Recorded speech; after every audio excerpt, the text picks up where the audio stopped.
மீண்டும் உங்களை நாம் சந்திப்பதிலே மிக்க மகிழ்ச்சி அடைகின்றோம்.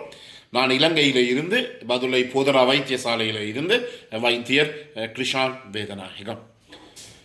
ஈரலினுடைய தொழிற்பாடு பாதிக்கப்படுகின்ற போது, லிவர் ஃபெயிலியர் ஏற்படுகின்ற போது செய்யப்படுகின்ற பரிசோதனைகளை பற்றி நாங்கள் பார்க்கின்றோம். இதற்கு முதல் இரத்த பரிசோதனைகளை பற்றி பார்த்தோம். இன்று வயிற்றை நாங்கள் படம் பிடித்து பார்ப்பது, அல்ட்ராசவுண்ட் ஸ்கேன் ஆஃப் அப்டாமனை பற்றி நாங்கள் பார்க்க போகிறோம். எனவே இந்த வயிற்றை நாங்கள் படம் பிடித்து பார்க்கின்ற போது ஈரலிலே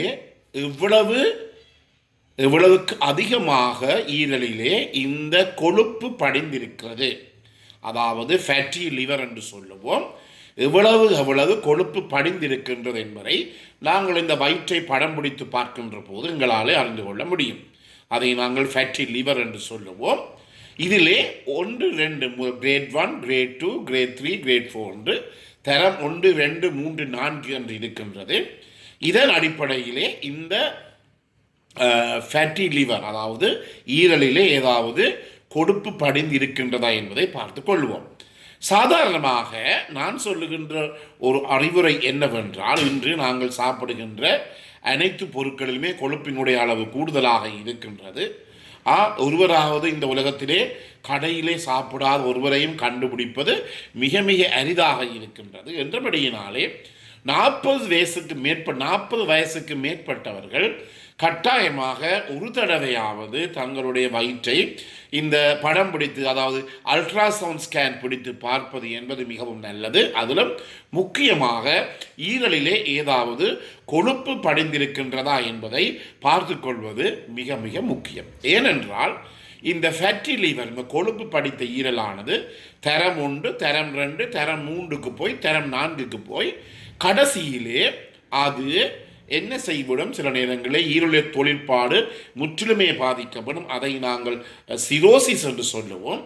இந்த சிரோசிஸ் எனப்படுகிற வருத்தமானது சாதாரணமாக நாங்கள் நல்லாக பெரும் குடிமக்களிலே தான் கூடுதலான அளவு இந்த மதுபானத்தை அல்லது சாராயத்தை பாவிப்பவர்களுக்கு தான் அது கூடுதலாக ஏற்படுகிறது. ஆனால் இந்த கொழுப்பு படிகின்ற போது, இந்த ஃபேட்டி லிவர் படிகின்ற போது அந்த நிலைமையை நாங்கள் நான் ஆல்கஹாலிக் சிரோசிஸ், அதாவது மதுபானத்துடன் அல்லது ஆல்கஹாலுடன் தொடர்பற்ற ஈரலுடைய செயற்பாடு பாதிப்பு, நான் ஆல்கஹாலிக் சிரோசிஸ் என்ற ஒரு நிலைமையை ஏற்படுத்தக்கூடியதாக இருக்கும். எனவே அனைவருமே 40 வயசுக்கு மேற்பட்டவர்கள் வருடத்தில் ஒரு தரமாவது அல்லது 6 மாதத்துக்கு ஒரு தரமாவதால் இன்னும் நல்லா, வருடத்துக்கு அல்லது 6 மாதத்துக்கு ஒரு தரமாவது தங்கள் வயிற்றை படம் பிடித்து பார்த்து அல்ட்ராசவுண்ட் ஸ்கேன் செய்து பார்த்து இந்த ஈரலினுடைய நிலைமையை அறிவது மிகவும் நல்ல. ஆனால் இங்கு பல இடங்களில் நாங்கள் பார்த்திருக்கின்றோம், இந்த கால்களினுடைய வீக்கம் வந்தவுடன் தான் இதை பற்றி யோசித்து நாங்கள் போய் பார்க்கின்ற போது சில நேரங்களில் அந்த ஈரலினுடைய தொழிற்பாடு பாதிப்பானது பிந்திய நிலைமைகளில் இருக்கக்கூடிய சந்தர்ப்பங்கள் இருக்கின்றது. எனவே இதை நாங்கள் கொஞ்சம் அவதானமாக பார்த்து கொள்ள வேண்டும் 40 வயசுக்கு மேற்பட்டவர்கள்.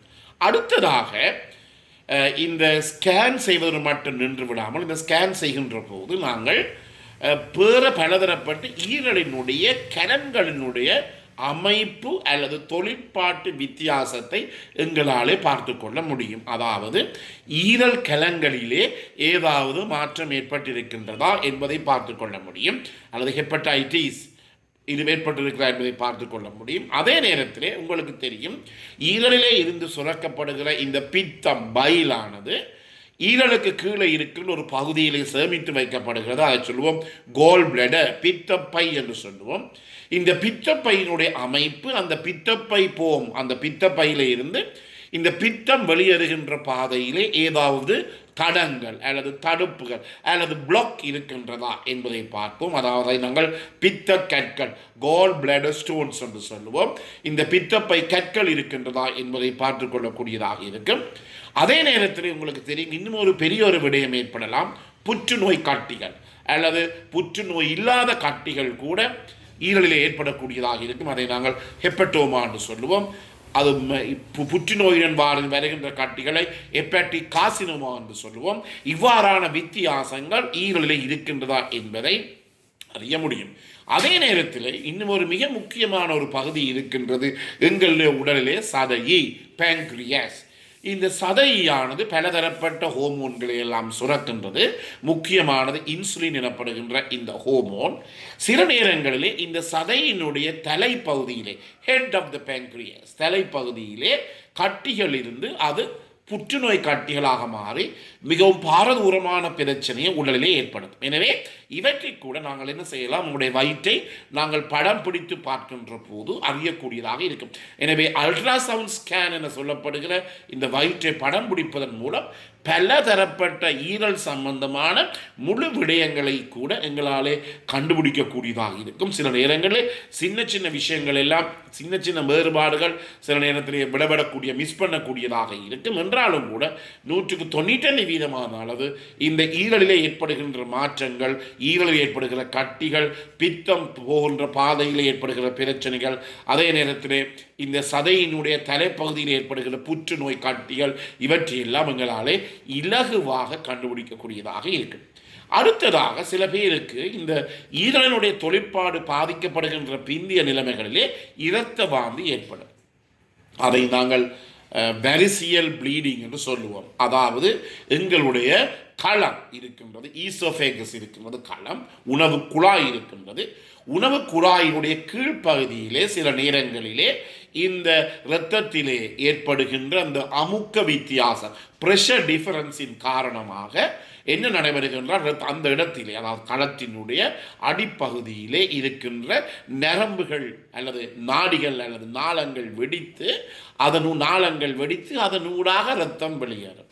இந்த வெளியேறுகின்ற இரத்தம் தான் ஒருவருக்கு இரத்த வாந்தியாக வெளியிலே வரக்கூடியதாக இருக்கும். எனவே இந்த வெரிசியல் ப்ளீடிங்கை நாங்கள் பார்ப்பதற்காக என்ன செய்வோம், ஒரு குழாயை நாங்கள் எங்களுடைய உணவு குழாய்க்குள்ளே அனுப்புவோம், எங்களுடைய களத்துக்குள்ளே அனுப்புவோம். அதை நாங்கள் எண்டோஸ்கோப்பி என்று சொல்லுவோம்.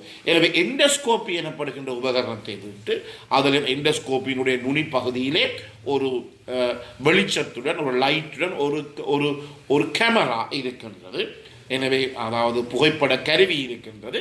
எனவே இந்த கேமராவின் மூலமாக அந்த களத்தினுடைய அடிப்பகுதியை, கீழ்ப்பகுதியிலே ஏதாவது நாடிகளிலே ஏதாவது வெடிப்பு ஏற்பட்டு இருக்கின்றதா அல்லது நாடிகளிலே இருக்கின்ற குருதி அமுக்கம் அறிந்திருக்கின்றதா என்பதை இந்த எண்டோஸ்கோப் பரிசோதனையின் மூலமாக எங்களாலே அறிந்து கொள்ளக்கூடியதாக இருக்கும்.